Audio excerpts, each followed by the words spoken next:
Hello and welcome back to another episode here at the SteelerFury.com podcast. I'm your host, Jeremy Kohlman. You know me as Smith is Smoking on the message boards, joined by Will Masisak. You know him as Bradshaw to Ben and Accidental Zen on Twitter. For those of you watching the video, Will has a great background going on right now. It's this dog in the middle of a room with everything's on fire and it just says, "This is fine." Kind of feels how we probably feel right now. Feels appropriate. That's It true. feels appropriate.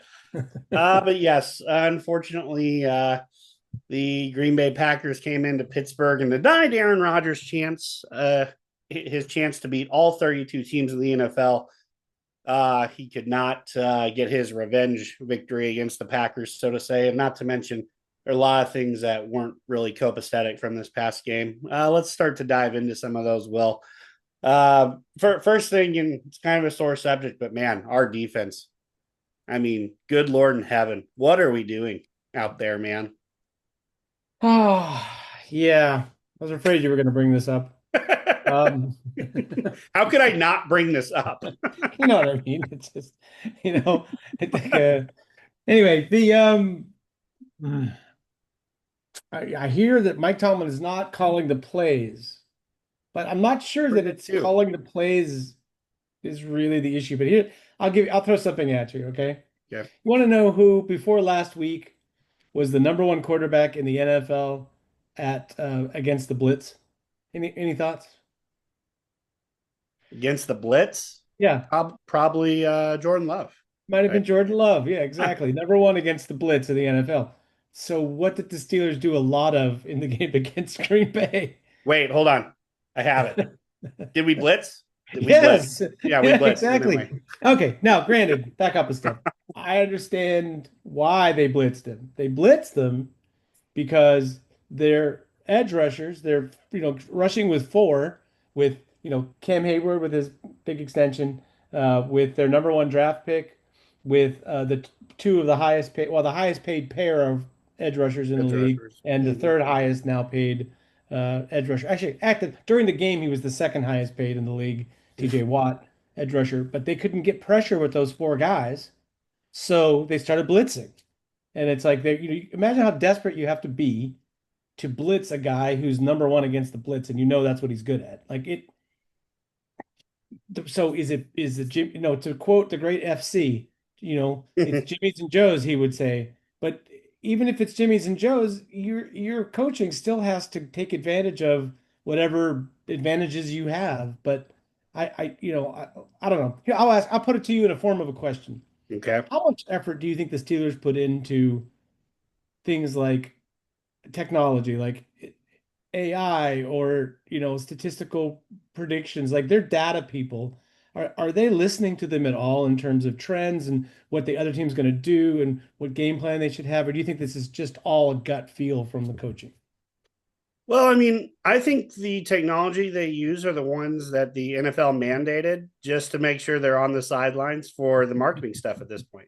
So, yeah, no, Yeah. I don't think they listen to them at all. I think they have the nice little fancy iPads or Surfaces or whatever those are supposed to be.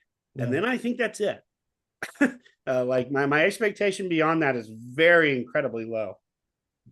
Yeah, I just feel like I'm not saying that everybody in the NFL is using stuff all the time, but there's plenty of teams are using predictive models for things like should we go for it here or should we not go for it, whatever. And yeah, the ones that are sort of available easily online, those are pretty simple. It's like they're based on every team in the NFL over the course of so many years, how often they convert fourth and one. But the teams in the NFL, I think, have a lot more information. They can customize it to their opponent and to them. Like Mm-hmm. we're not very good at converting fourth and one, so I'm not going to go for it on fourth and one as often as the normal model might say, because we know we're not that good at it. Right. But if these kinds of things, right? So I just have the feeling that they are so far behind, and you're looking at all these jobs being lost because of AI.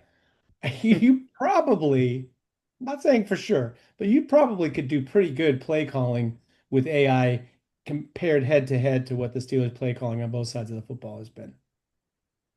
Yeah, I mean, I also think at some point the gut does take over and says, My defense hasn't stopped anyone in 2.5 weeks. I think I should go for it on fourth down anyway. But yeah, I'm totally with Even on you. that, you're right. Even by that measurement, even Yeah, setting aside all the data and newfangled stuff, just from old school coaching standpoint, yeah, yep. I I mean, they would just agree with you. don't. It's like I think we felt this way for several years, which is that their perception of who they are is very different from our perception of who they are. And it's definitely different from their opponent's perception of who they are because the opponents Oh, don't seem to have yeah. any problems, basically attacking them. Back in the past, in big games, the Steelers' opponents would try to match their toughness and try to pound the rock against them to prove that they were a tougher team or whatever.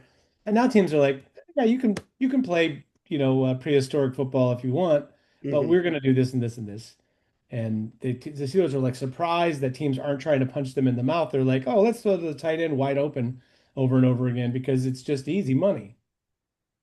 Well, and then I think the ironic part about it is, we're obviously we're not happy with, us being so passive or, to our approach on offense. But if our defense just would have resembled anything like an NFL defense, we might not even be having this conversation. If we weren't, unfortunately, my prediction from last week was very eerily right on point. We were going to get completely outcoached this game, especially their offense versus our defense. Um, and honestly, we should have lost by 3 scores. But if the offense put up 25 points or whatever, but the defense gave up 35. If you cut that number down to a respectable defensive outing, that game is probably a lot closer where we're not even like, don't get me wrong. You and I, we're always going to bitch about not going for it on fourth and short against good teams. Don't get me wrong. But it would look a lot less worse if we would have like maybe held the Packers to a respectable score and we only lost by like 1 or 2 points, thinking, Yeah. oh, all we needed was a field goal at the end. But when we play this style of football with this bad of a defense, those are two things that don't go together. Like you have to be the more explosive point scoring team if you're going to have a defense that can't match up with anyone, refuses to adjust to anyone. So right now, like the immovable object has met the unstoppable force when it's come to terms of how Pittsburgh wants to play offense and defense. Like they can't have it both ways. They need to they just need to fold into one or the other at this point. They can't keep doing both. Yeah, it all has to work together. I mean, that's Yeah. that's what that's supposed to be what head coaches are thinking about, or for that matter, GMs. They're building a team for a style of play that integrates what they have on offense and defense, and Mm-hmm. you go with this plan that makes it all, hopefully work together. But yeah, I just don't know if they have. It's like all the money they've spent on the defense. Mm-hmm.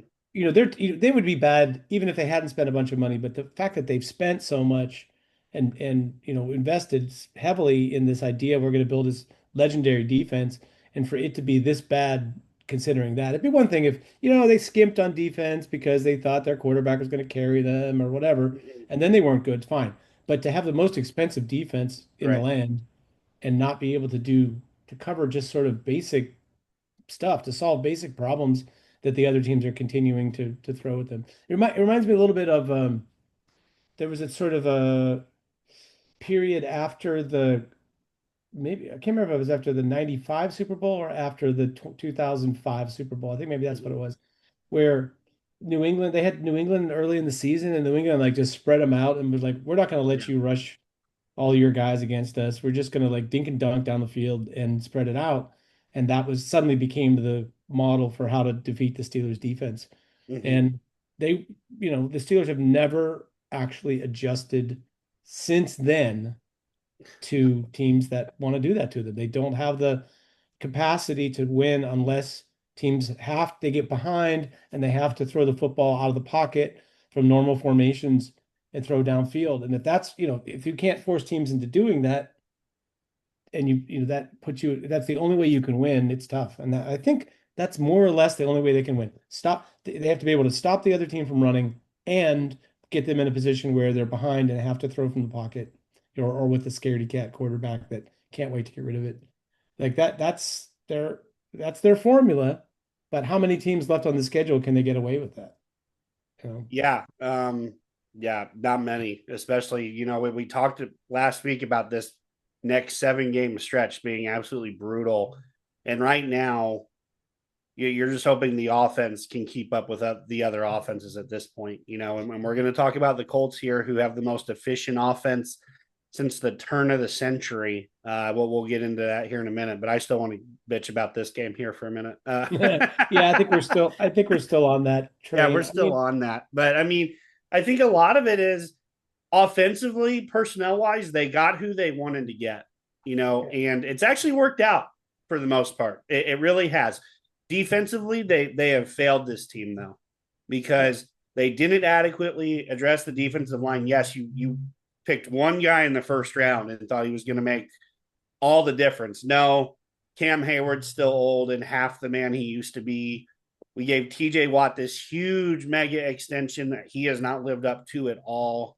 Alex Highsmith looks, he's always dinged up. Love him as a player and a locker room guy. You can ask for a better guy, but Yeah, it's like agreed. he's not performing up to snuff.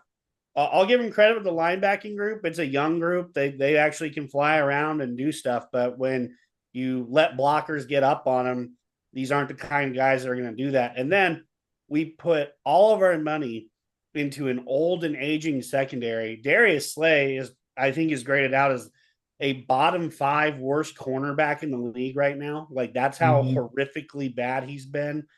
Jalen Ramsey at least shows up and plays physical, but I he mean, hasn't by the way, been. it's not like Darius Slay is playing number one receivers every week. Well, You yeah, know, and that's the other thing. Yeah, he's pretty much playing number three receivers most weeks. right, So it's really frightening. right. But then you Ramsey has at least come in and like he at least looks the part, plays a physical game, doesn't back down.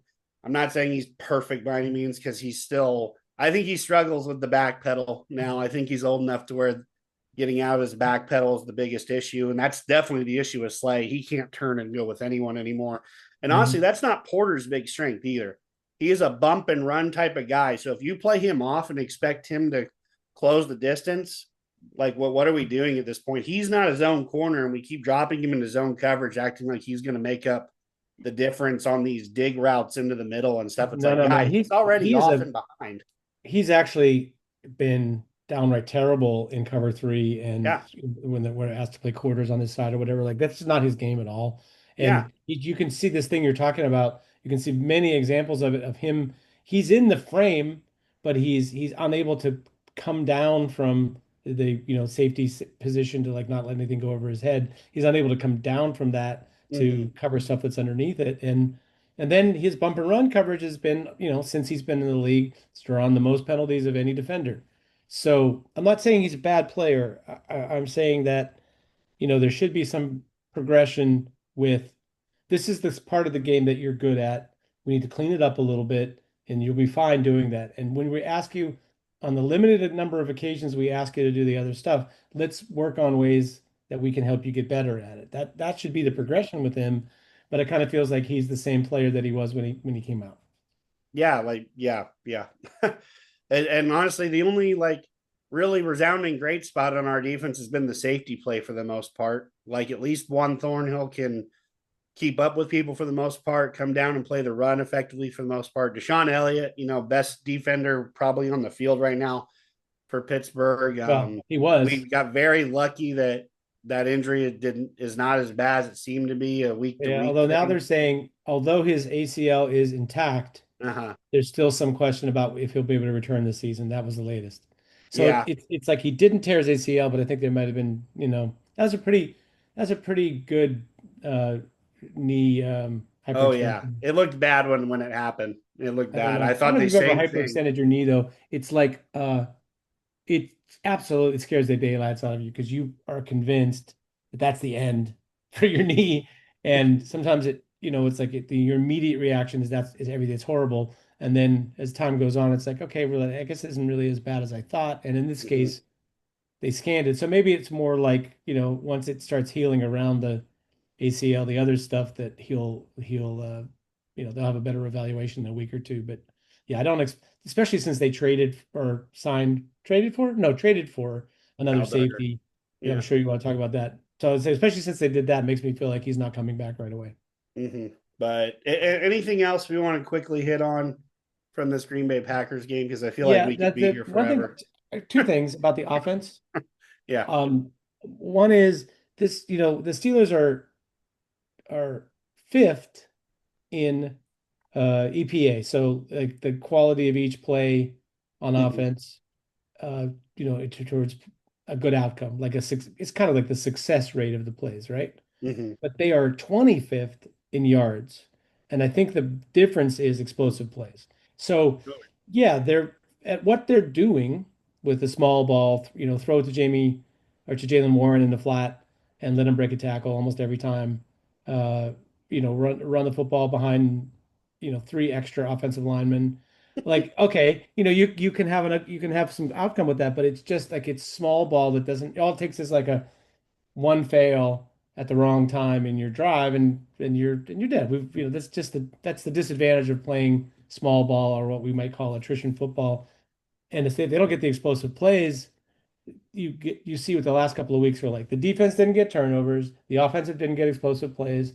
They're done against almost anybody. They were done against Cincinnati, which is not even necessarily a great team.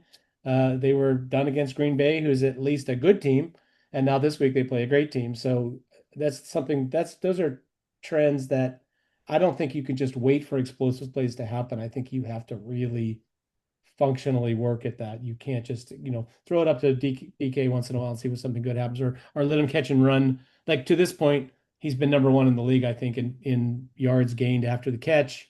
Hmm. But everything can't be a 3 yard catch and run and expect to get explosive plays.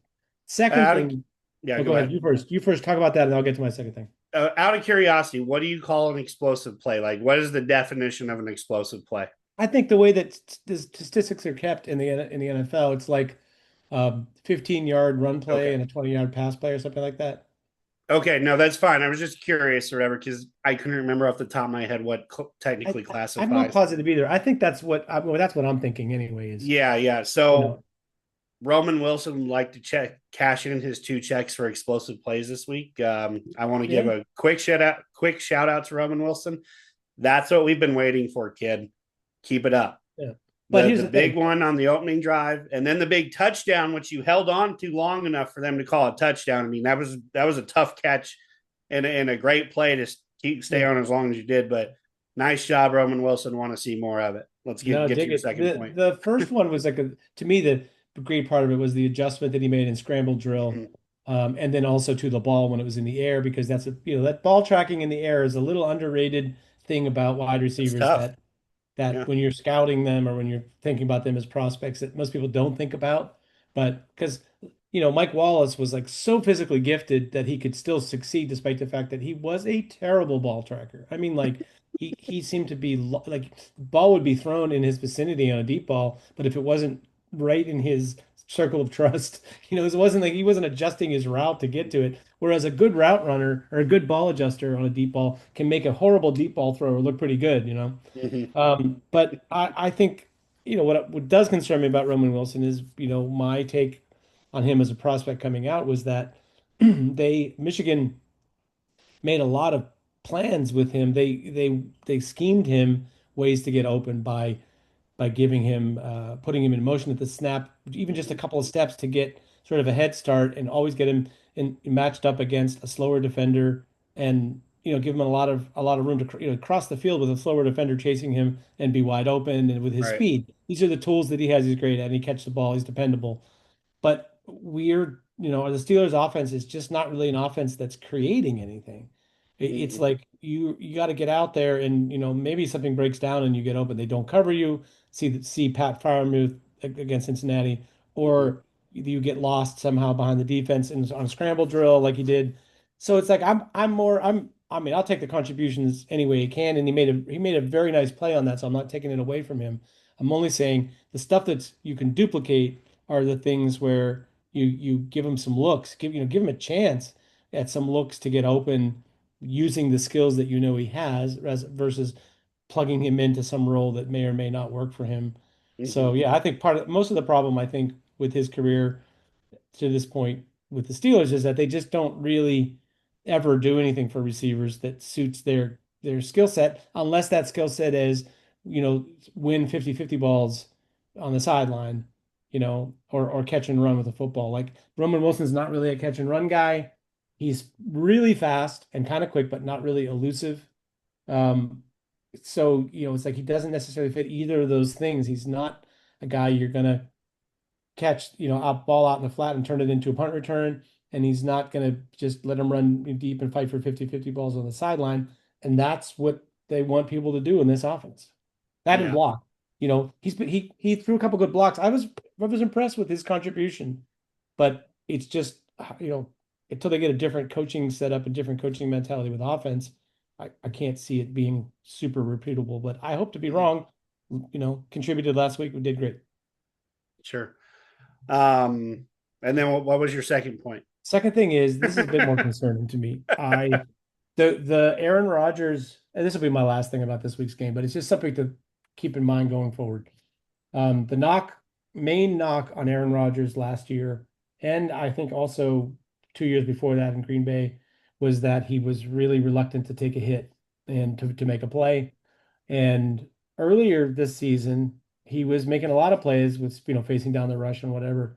But there was something that happened in this game later was, when Micah Parsons was moved around and when Aaron Rodgers thought the protection was unlikely to hold up and that Micah Parsons was going to get home, Aaron Rodgers started throwing the ball away in a way that wasn't like he's trying to make a play. It was just like, Yeah. one Mississippi, boom, throw it away.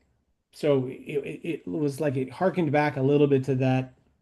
He Hmm. wasn't feeling like that game had gotten away from the Steelers, and therefore he wasn't willing to take the hit to try to bring them back. It's always been sort of an Aaron Rodgers thing most of his career is that Hmm.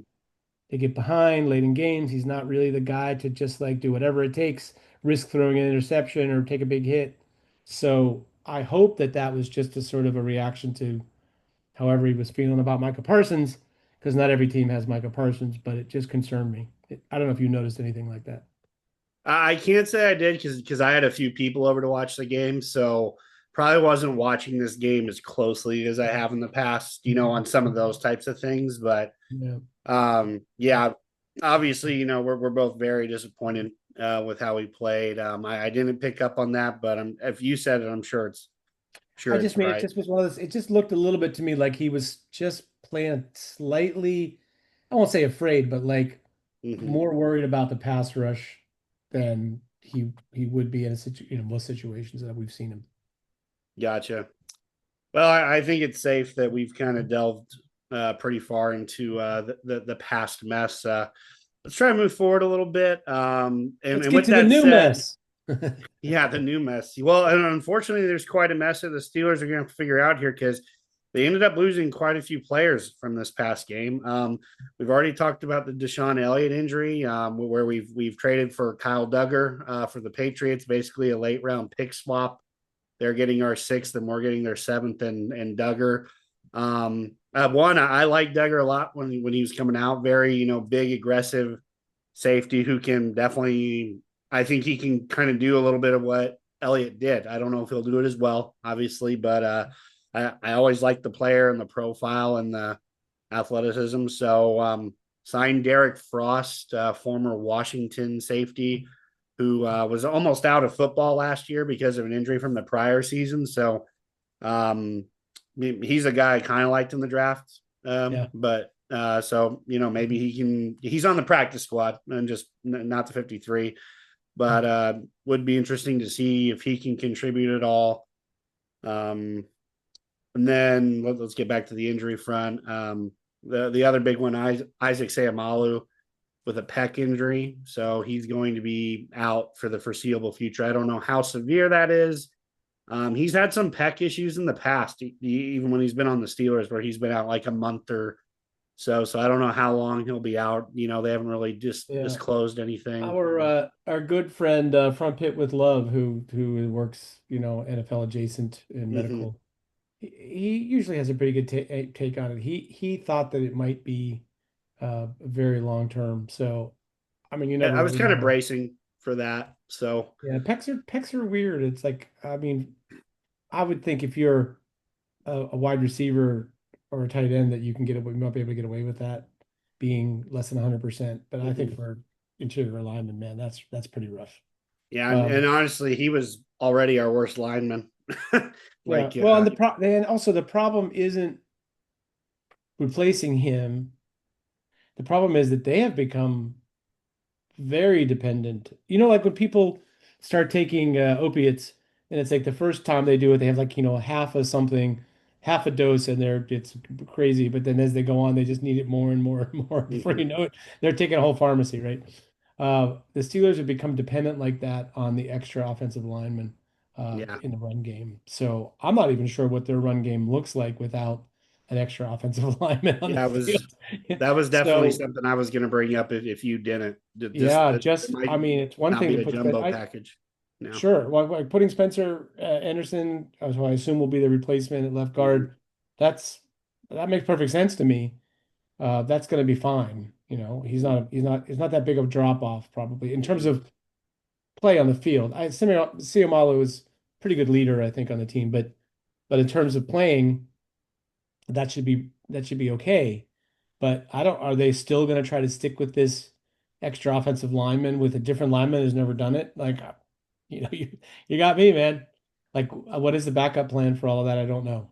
Right. Well, and then one more player who sounds like he's very unlikely to play this week is Pat Fryermuth took a big hit to one of his quads. Luckily, it was not the plant quad on that hit because that could have been a lot worse if that was the Yeah. plant quad. But looks like he's going to be out for this game too.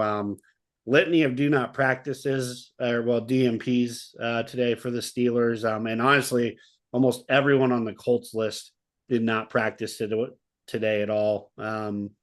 They're all unspecified at this point. So my guess is it's just going to be rest days for a lot of these guys. Because trying to think like Kenny They Moore haven't had didn't. their bye yet, right? The Colts. I Pretty don't sure. believe so. I think their bye is actually next week. I was looking at the schedule They're earlier. I seven think. and one, so I think they have Let's not see had a here. bye yet. Let's see here. Colts. So Colts have a week 11 bye. So Yeah. that'll So come got at to the give some perfect of those time for guys some them. early week rest. Yeah. Yeah, but so yeah, there's a lot of DMPs for the Colts, a lot of DMPs for the Steelers today, including Scotty Miller. There's a weird finger thing Yeah, with Scotty him. Miller actually, I heard might be at risk of not playing. Yeah, I So was reading that before we got on here. Ben Skoranek as well. He's got a neck issue right now, and necks are tricky. They definitely are. He went through a light practice today. Elliott's out. Uh, Frazier did not practice. Jonnu Smith did not practice, even though they're saying that's a resting veteran day. And yeah, then the other injury we didn't really talk about, and I don't know how significant it is, but Daniel Aquale, um, he had looks like it's a pretty significant knee injury in the yeah. game. I didn't see exactly, but it's not looking good for him for the near future. Let I me thought see. that he got put on IR. Okay, he might have But already. He I'm might not have. positive. If I knew how to spell his name better, I could tell you. But I think Yeah, um, that might be right. I think he might already be on IR because that was a bad injury too, from what I've heard. I think he ended up tearing a ligament. torn So ACL is what I heard. So yeah, but so on the good news ish, we got to insert some good news in here.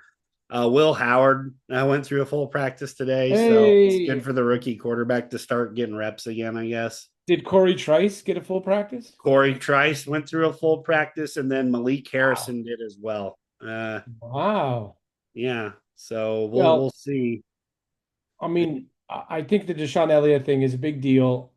I mean, I like Kyle Duggar and I like the fact that they got him for basically nothing, Mm-hmm. even though he's a very expensive. I mean, if they weren't the highest paid defense already, this would have put them over the top because I think he's on like a $38 million Yeah, 4 year I deal or was reading something. something interesting though regarding his contract. We're not paying much of it or something. Like a lot of his hit is gone already. So like Hmm.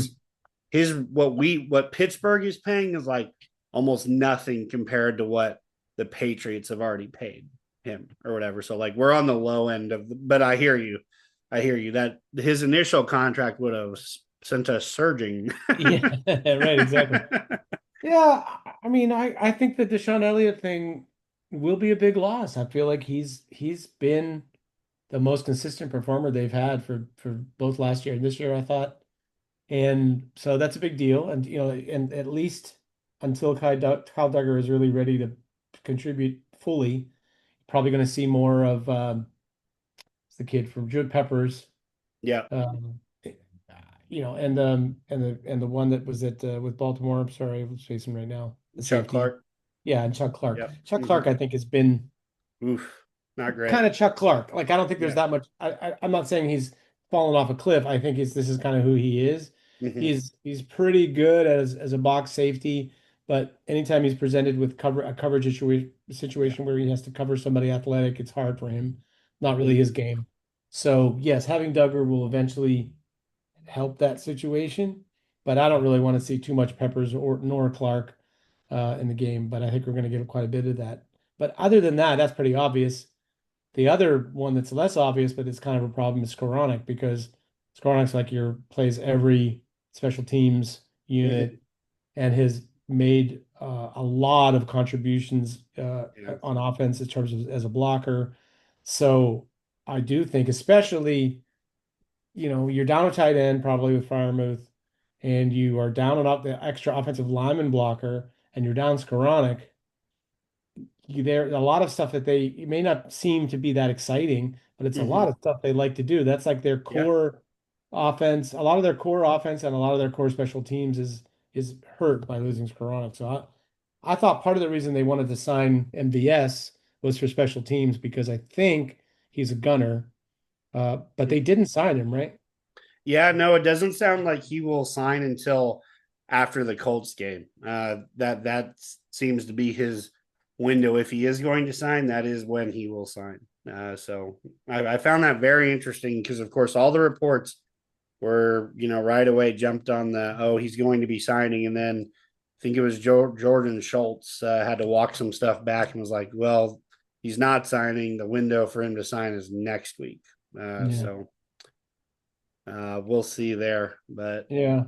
Well, I don't even know. I'm trying to remember who the Steelers have on their practice squad at receiver.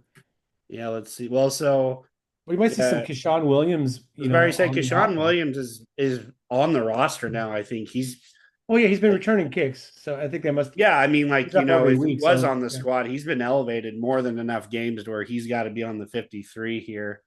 Hold on, I've got their roster pulled up here. Let me take a quick peek at who's on the practice squad. I think Isaiah Hodgins maybe. I don't know if oh yeah. let's see here. I don't know. That's reserved injured. Let's go to practice squad. But I think the thing is with wide receivers for the Steelers on the practice squad, they tend to Hmm. put special teams guys on there. They put guys Yeah, from the John Reese Plumley is the other receiver. yeah. So I think they're not like thinking, oh, if one of your key receivers goes down, you'll be able to elevate one of those guys. I think it's more like you'll probably see more of Keyshawn Williams, and then one of those other guys will step into a special teams role or whatever. That seems Hmm. more likely. They haven't got any big surprises on the practice squad at receiver. Yeah, no. The other wild card you could throw out there, who was a training camp kind of experiment, was Max Hurleman, the running back from Yeah. Notre Dame. He actually looked good in a few opportunities, but he's not ready for big boy ball. Well, I He's would not think ready if for like you're down, if for some reason you were down Scotty Miller, and Calvin it. Austin and Roman Wilson, like he kind of feels more of that type of a Yeah, role. right. Yeah, I don't know, man. The injuries, you knew it was going to be this way. They had an early bye, Hmm. and you now in the part of the season that's the toughest part of the season, and you don't have a break from it, and you have injuries. That's just like was predictable. I expected, it seems to be more likely that that happens with older players, and they Hmm. have lest I remind everybody, they have a very old quarterback. Your edge rusher, their number one edge rusher is on the wrong side of 30. Cameron Hayward is older, so like, and they have got two guys in their secondary that are sort of in their second act at least. So that's where I expected they'd be more at risk for injuries, but those guys haven't even gotten hurt yet. Like Yeah. I hope that this is just, a little setback, but this stuff adds up. I don't think the Steelers are a team that has shown that they can overcome a bunch of injuries. It's more like everybody feels like irreplaceable in their setup. I don't know really why that is, but I wish it weren't so. Yeah. And since we're talking about personnel and we are nearing a trade deadline, we've already discussed a trade today. Are there any moves really out there that you would be super inclined to do at the moment? The only one that crossed my mind, and I think I put it to our group either today or yesterday, was we're obviously looking at quite a few holes, to fill next year. We don't have a starting left guard. We don't have a starting free safety. We might not even have a starting corner next year, depending on because Slay's on a 1 year deal and Ramsey, we thought he was going to play safety, but he's playing corner. So it's like pick your poison. There's an open spot in the secondary, regardless. We feel like we could use a wide receiver. The obvious glaring need is a quarterback. But honestly, I think the way things are going, I think Rodgers may end up saying, well, run it back for 1 more year with just the way that how this season's gone. He is far from the issue so far.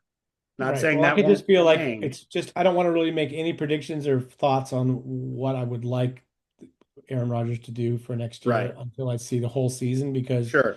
we've been fooled by this before, what Mm-hmm. people look like in the first few games versus what they look like towards the end of the season, especially for the Right. Steelers, because they tend to run these guys into the ground in a way, Mm-hmm. But yeah, right now, of course, like you would take that, and it would be great to have a bridge year, to draft a quarterback and let that quarterback compete with Will Howard for the backup spot and let them learn from what Aaron Rodgers can do because that's an experience that most young quarterbacks are not going to get in the league.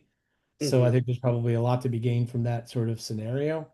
As far as the trade deadline is concerned, the two thoughts I have are, I think if Will Howard um, looks healthy and practices well before the trade deadline, it, I could consider something like moving Mason Rudolph.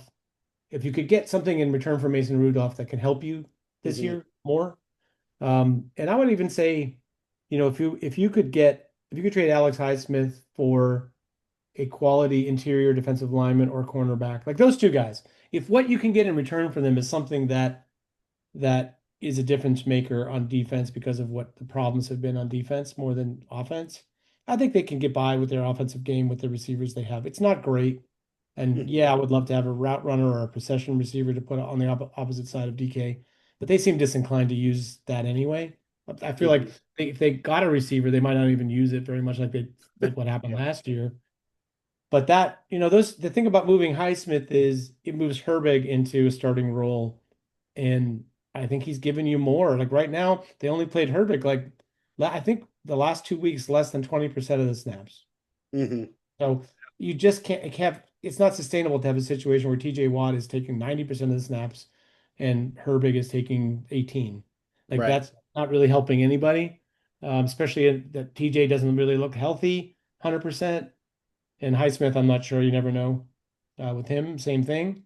So I feel like if you forced the hand of the coaches and you had to play Herbig more, that if you could turn that into a quality corner to replace Slay, that would make me feel a little bit better about the defense. But they got holes despite all their money that they spent. Mm-hmm. They got holes that are mostly related to the both the scheme and also what the weaknesses of the players that they are putting out there on every down. Yeah. So, and just to preface this, because I'm the type of fan that I am, after that loss the other night, I was pissed and I stayed up to almost 1 o'clock working on this, of course, because I don't have much of a life outside of work at the moment. Wow. Uh, yeah. But, I went through and I was looking at the roster, of guys who would be back next year. And I only could place about 38 guys out of 53 that are needed. It's like I counted up and it's like, man, there are like 17 players Yeah. that And they had a we they could had a huge realistically grab. turnover year this year in the Right. offseason. Right. But just from a personnel standpoint, that's what I was going on about kind of the positions of need or whatever. We're going to need a left guard. We're going to need a starting corner or safety, no matter where you play Ramsey, the other spot is going to be available. You may not need a wide receiver number two, but you kind of do.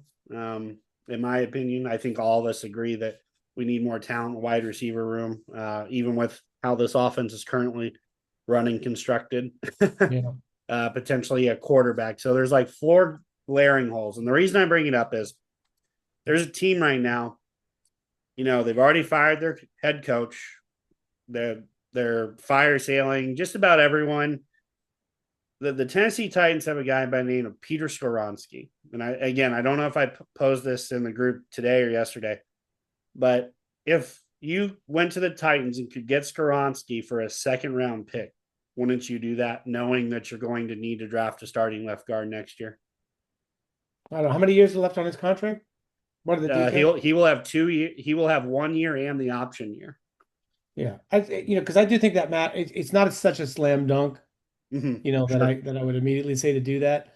I have a couple issues. The one is, if there's been enough smoke now on converting uh Washington to play tackle that I just Okay. wonder if the real plan is to bump one of those guys into guard next year and to Interesting. and to put Washington to make him full. Like if you got the commitment from him to become a full-time tackle, I think he could step into that role pretty easily. Mm-hmm. And it makes you better to move one of the other two into guard as that I feel a lot better about that offensive line maybe on Sure. paper. Okay. All right. So that's that. Secondly, yes, for this team like the Steelers that's so dependent upon their guards to run the football, it's an issue. So yeah, would I would say no to that? No, but I hate giving up a second round pick. Yeah, In I get that. I think giving up top 100 picks when you are not one player away or two players away from winning a Super Bowl is one of those things that gets you into the spiral, the death spiral.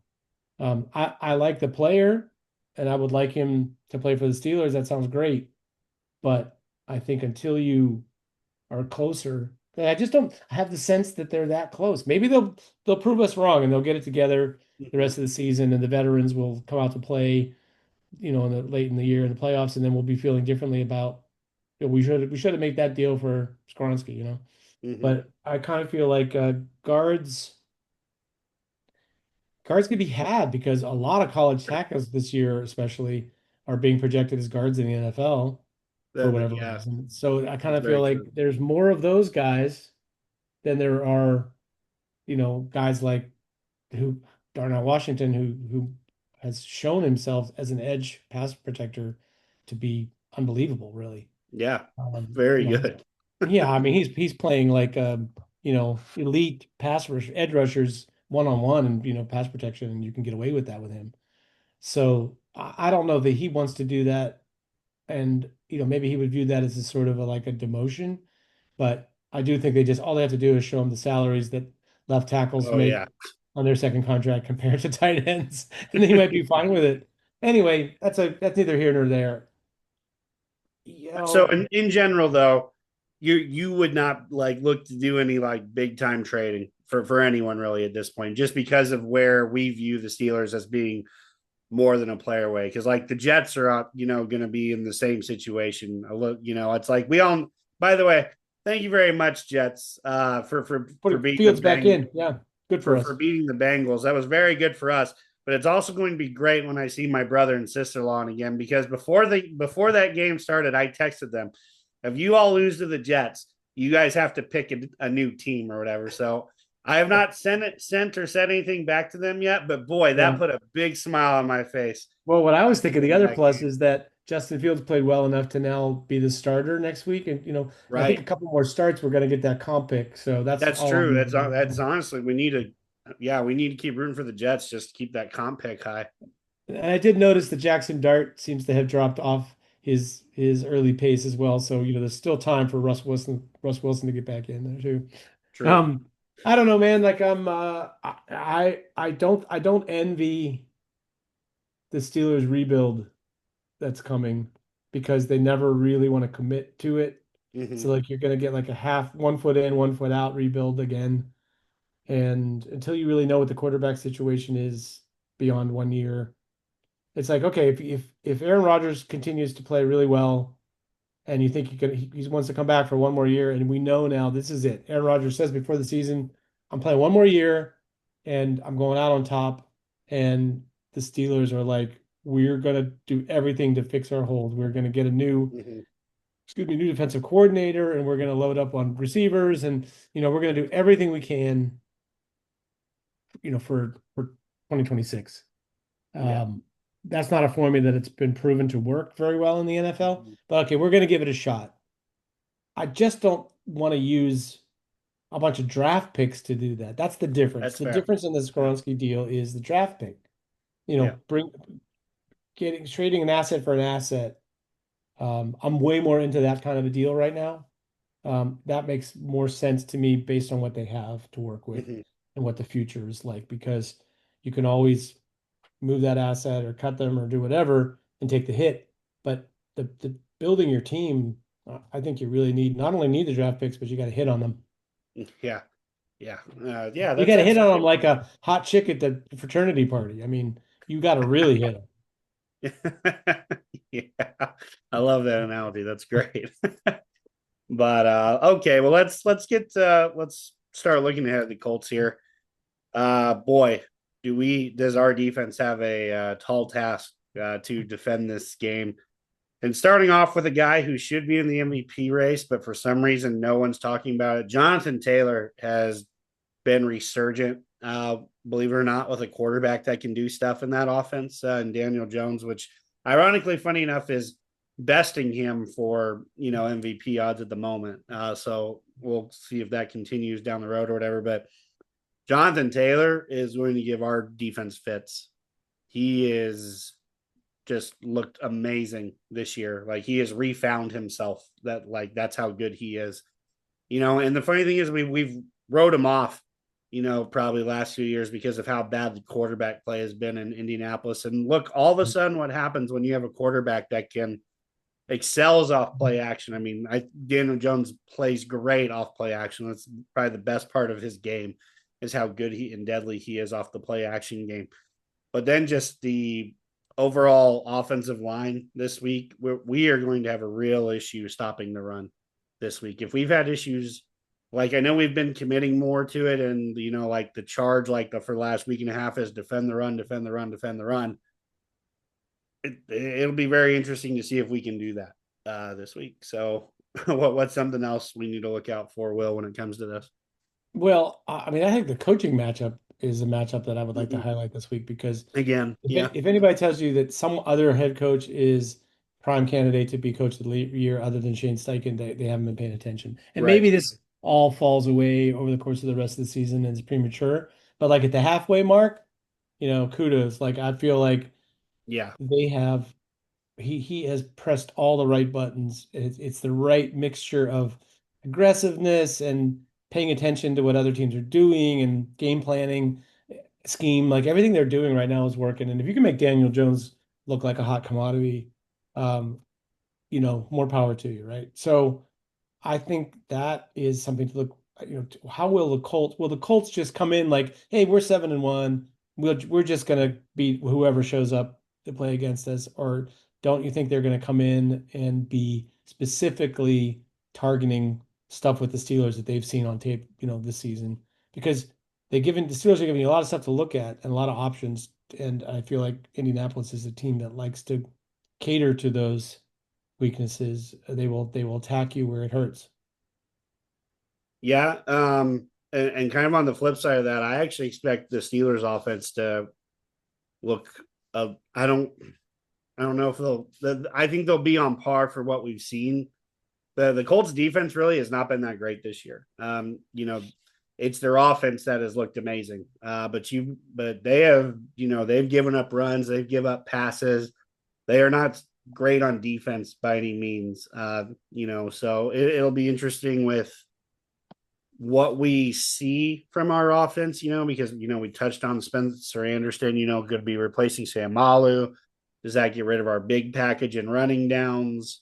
Et cetera, et cetera. But if we find our way past that, I expect the Steelers to at least keep up for the most part offensively. I think they have the ability to do that. Whether they do that is always the big question. Like you said, kind of the coaching matchup there to see if we start doing more or going for more often, which highly doubtful. But um, if everything's in line, I expect the Steelers offense to put up points and stay in this game, especially since it's in Pittsburgh. Yeah, I mean, I think the danger to that is the Colts. I would be shocked if they didn't get out to an early lead in this game. So the situation is that you don't want to be in if you're in the Steelers offense is having to come from behind Mm-hmm. against a defense that makes you a little bit more one-dimensional. And for the reasons that I was alluded to about Aaron Rodgers last week, that offense did not look the same when they were put in a position where they had to play from behind. Mm-hmm. It really all fell apart when they got down a couple scores. Yeah. Before that, Yep. it looked like, it was the game plan was working and, they've been great in first drives. They look, pretty solid this year compared to what we've seen for many previous years. So yeah, I'm not saying they can't do well, and it's possible that they can put up points, but that would be dependent on the game being a close game that's back and forth. If they Right. find themselves behind at some point, which that's the thing, I don't trust their defense to keep from getting behind. So that changes how I feel about the offense. Yeah. Well, and Shane Steichen, has been quoted saying several times, I think it's you pass to win, but run to secure victory or something like that. And Yeah, that's one exactly of what, my favorite NFL truisms. Yeah, I think that works yeah. pretty well. So Yeah, the thing is, just the a lot to Steelers are going to have to consider. come out. They're going to have to come out and load up against the run to start the game because if they Hmm. don't, I don't think they can just line up toe to toe and stop the run. So if you know they're going to come out and you see them, committing a lot of resources to stopping the run, then your tight end is it becomes the Tyler Warren show, Yeah. right? Like that's the danger. The danger is if you want to stop our run game, well, we're just going to catch and run with our tight end, and he's going to run over guys. So that's sort of how I see it going early, is the Mhm. Steelers defense will have to make a willingness to give up some rush yards so that they don't get way behind in this game. That's my sense of it. But we've talked about this. I talked about this a few weeks ago. The Steelers defense for 10 years looks much better when they face a quarterback that's not really mobile, that is either a Mhm. statue or does not really a threat to run. They're definitely more comfortable in that situation than they are when they have to account for staying in their lanes, pass rushing, and they have to account for the quarterback run. They maybe even have to commit a spy, like all of that stuff. Like Joe Flacco, that was an exceptional performance because they were just so afraid of this Cincinnati's receivers killing them. They were so afraid of it that they allowed it to happen. Mhm. But I would think the difference in this game is Daniel Jones's mobility. Like they can't just assume that it's Jonathan Taylor running the football or it's Tyler Warren catching it or it's Pittman or whatever. The Daniel Jones running is can be a huge factor if you let him run the football. Yep. Definitely so. It's a very good runner. Yeah. Any other points we should hit on for matchup against the Colts? I feel like we covered a lot there, kind of from a 30,000 foot view of what Yeah. we expect from this I do game. think I will say this with Spencer Anderson, just one note about that. It's not a great matchup to start off with, DeForest Buckner and Yeah, what's his name? Grover Grover Stewart. Stewart. Yeah. Like those dudes are a handful. Like yeah, the defense, Indianapolis's defense overall is probably in the middle somewhere, maybe slightly Mhm. above average. But that interior is pretty freaking good, man. Those guys are dogs. So yeah, especially against the run, I think I'd be surprised if they get a lot of interior running happening. I expect to see more Jalen Warren catching the ball in the flat and DK running slant and try to run after the catch. Those two elements that they like to do, I think, would be very successful or more successful than trying to do duo in the middle. Yeah, nope, I'd agree. Um, it does look like I was just looking over a practice report here or whatever. Does look like Kenny Moore is going to sat out with his Achilles, but he sat out last week and ended up playing. Um, Josh Downs was actually dealing with a hip injury Mm. So if he's not there, that would definitely help out a little bit because he is one slippery little sucker. Very, very good. I loved him honestly coming out. I really thought he had a lot of like Antonio Brown kind of to his Yeah, game with just how just a quick little, he, but yeah. yeah, little but super quick. Very, don't underestimate him type of guy. Well, they And have then Anthony Gould. I don't even know if Anthony Gould's been playing very much, but another he player of did that get in type. last week. I saw him drop a pass, but I mean, he's another one of those guys. For sure. It wasn't a great pass, so it was like it was towards the ground. It wasn't a ding or whatever. Yeah. But then They the other also, one, especially from a defensive standpoint, safety Nick Cross, a guy who we really liked oh yeah. coming out. And honestly, we thought he was going to be a surefire Steeler. The fact that he was a Dino Tomlin roommate and player at the time, Yeah. but he is right now. He is not practicing with a shoulder injury, which and Mm. he is actually their leading tackler. Yeah, I think So that safety situation, it's not the strong suit of their team. no, So it's not. that feels like already, if you lose a guy that's already your leading tackler from a position that's not exactly the deepest on your team, that's definitely an issue. Yeah, even though I do like Cam Bynum, he was one of Yeah, my favorites coming out that draft year. But yeah, so I think that's a good 30,000 foot view of it. I think we're going to see a lot of Tyler Warren, a lot of Jonathan Taylor, feels like kind it. of dominating this game. So put them in your fantasy lineups if you haven't already. I would say Tyler Warren over yardage is like I wouldn't miss that bet. Even if Right. not Fred Taylor, sorry, Jonathan Taylor, also probably a pretty good bet. But that Tyler Warren, the tight ends against the Steelers are money. Yeah. Well, and since we're talking about some money, let's talk about some games that have some that are also happening around the league and see if we like their lines or not. Let's start out with probably one of the more anticipated matchups of the week. Chiefs are traveling to Buffalo to take on the Bills. Hmm. Right now, the Chiefs are favored by 2 points heading into Buffalo. I can't believe I'm reading that correctly. I figured that'd be a pretty even game or whatever. But the Chiefs' offense is really starting to take off. So I'll get started on this.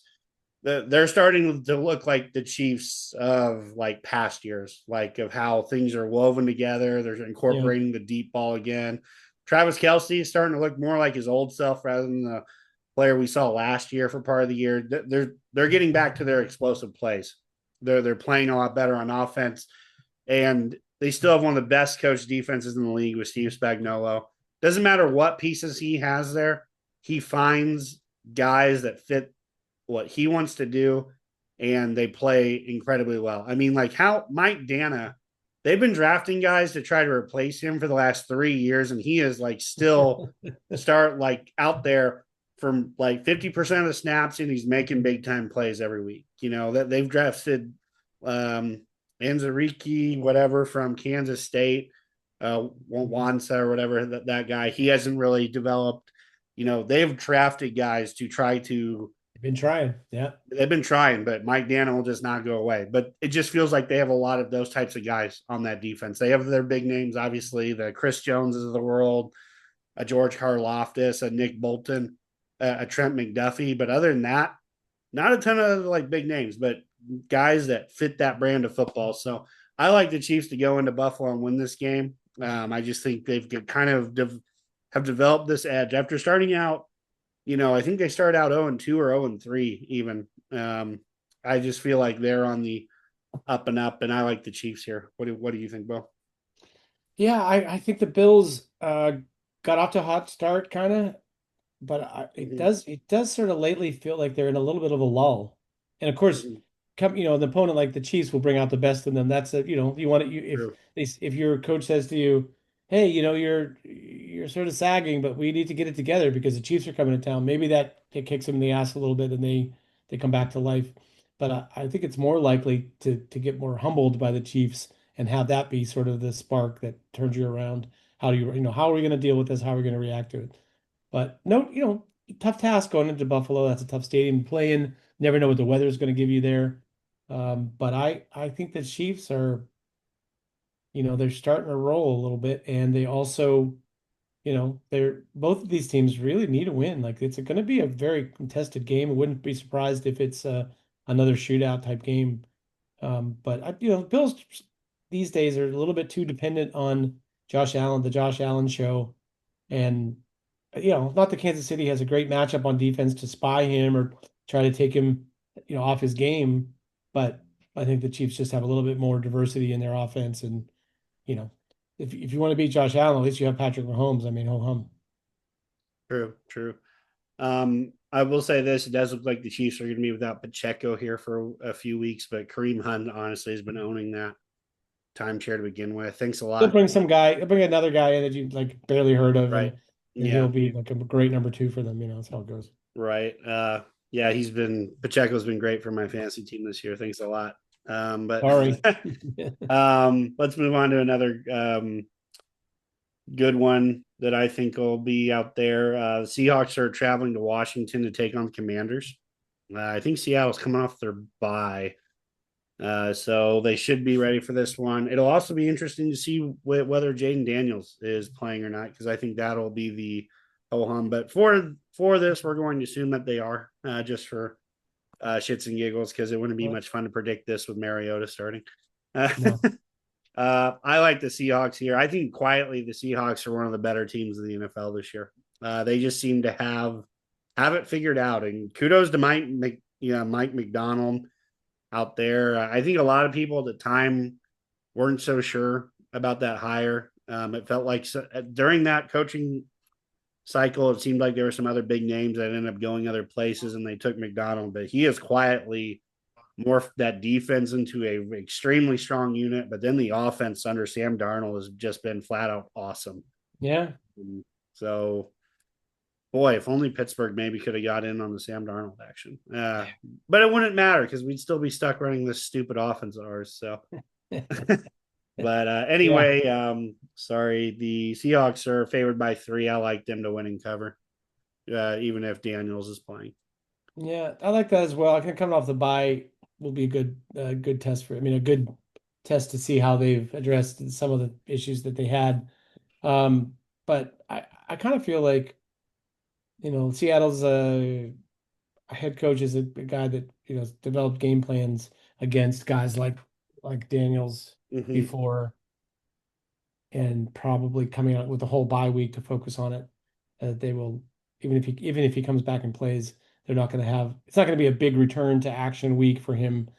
So I like this. I like Seattle, maybe a slightly low scoring game. Okay. Let's keep it in the NFC. There's a kind of an interesting game going on here. The Cardinals are going to Dallas to take on the Cowboys. Cowboys right now are favored by 2.5. These are really two organizations that are like desperate for a win, which is why I think this game could actually be fun. One to keep the television turned on to, because I think the Cardinals are getting very close to wondering if they need to continue on with the Kyler Murray experiment at this point. I think they are to the point where contractually they can start looking at, okay, we can get out of this potentially. It's like I think he's into year 3 of the past extension that he signed. So it's like at Yeah. this point, they've hit most of the big money that they've, have committed to him. On the other hand, the Cowboys desperately need a win here to try to maintain relevancy, because for as good as their offense is, their defense is absolutely trash ever since trading away Parsons. Well, I'll let you start out on this one. How do you think it's going to pan out? What's the spread? Oh, sorry. Cowboys favored by 2.5 at home. Yeah, I think the Cowboys are just they're a better team that's been underperforming, and Arizona started off the year as a worse team that was overperforming. Mm-hmm. But I just don't see that happening this week. It's like Dallas needs a sort of a get right game. I don't know that their world beaters are going to go anywhere in the postseason, but they're a better team. Yeah. They're a better team than what they've shown. So I like the Cowboys. Yeah, the only interesting thing I will say about the Cardinals is they've lost all 5 games by a combined 13 points. They are a team that is always there at the end Yeah. of the game, and because of that, I'm taking the Cardinals plus the 2.5. Right I on. feel like these two teams are going to be trading back forth offensively because neither defense. Well, actually, the Cardinals' defense is actually better than a lot of people think or whatever. You would look at this 2-5 team thinking, man, these guys suck, but Yeah. their defense is actually pretty good across the Like why ratings. they're in close games. Yeah. Right. Yeah, exactly. So I'm going to go out on a limb and say the Cardinals cover this and maybe even win. I think, again, the Cowboys defense is so bad and they were extremely banged up this past week. And I haven't looked in like their injury stats or anything, but they were like starting guys off the street almost last week when it came to their secondary. Yeah. So I actually think this could be a very fun game. Not to mention, Trey McBride was very pissed that he could not play on National Tight Ends Day. So I expect a big day from Trey McBride this week. Yeah, there is that. Yeah. Yeah. Let's go to one more here before we pick up our 5-star matchup. Let's see here what would be a good one. Oh, 5-star matchup. Yeehaw. Yeah, you know what? Let's just go straight to our 5-star matchup. There's not that many like awesome games to highlight this week. So the Colts are headed to take on your Pittsburgh Steelers in Pittsburgh. Colts are favored by 3. I'll go ahead and start. Yeah, take the Colts to cover and win. That there is nothing from what I've seen so far to make me think that we aren't going to be outcoached. Our defense is going to slow down their offense. And combined with all the injuries off this past week, I know I said I feel like the offense can keep up. That doesn't mean they will. So I like the Colts to win and cover here. I'm just going to keep it very simple. Yeah, I don't really understand why the spread is only 3. I mean, the Colts may not end up being the best team in the NFL this year, but to this point they have been. Yeah. So it is like the Steelers have not. So No.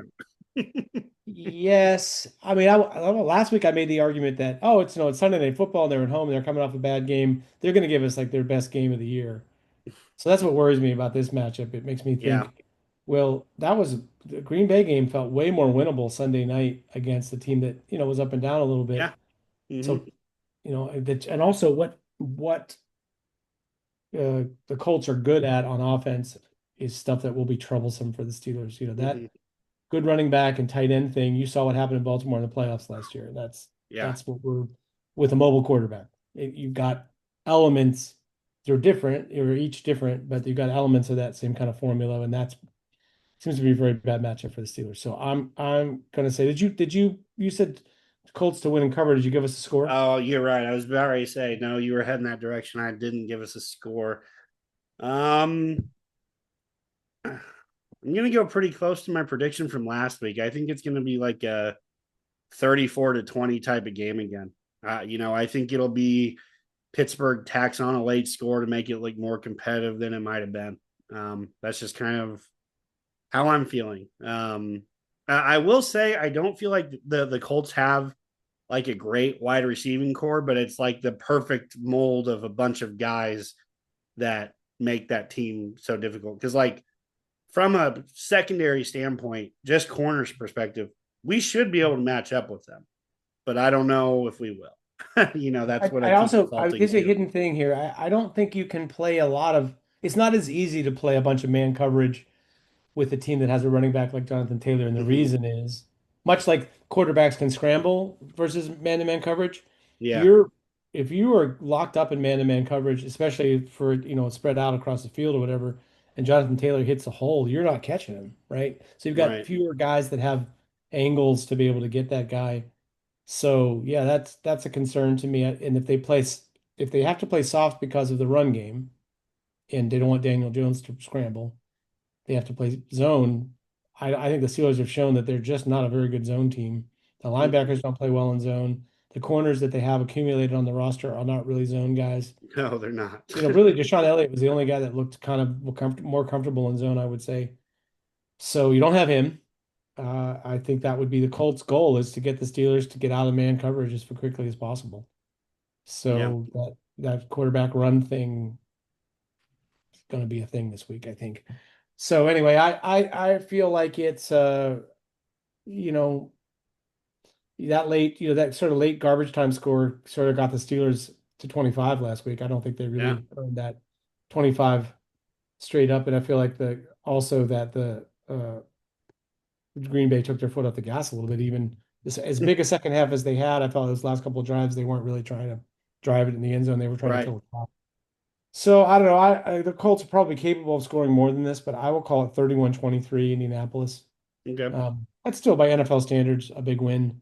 So it might not be as big a differential as last week, but it just still not going to feel close. Yeah.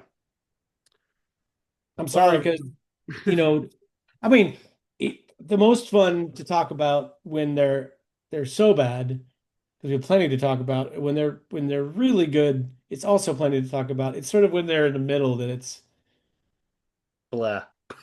yeah, Yeah. doesn't make for great Blah. television, as they say. But no, we'll see, man. Like I'm very like I said, the game within a game is how is Aaron Rodgers going to look if he feels like the bloom was off the rose with their Super Bowl chances? How will he play?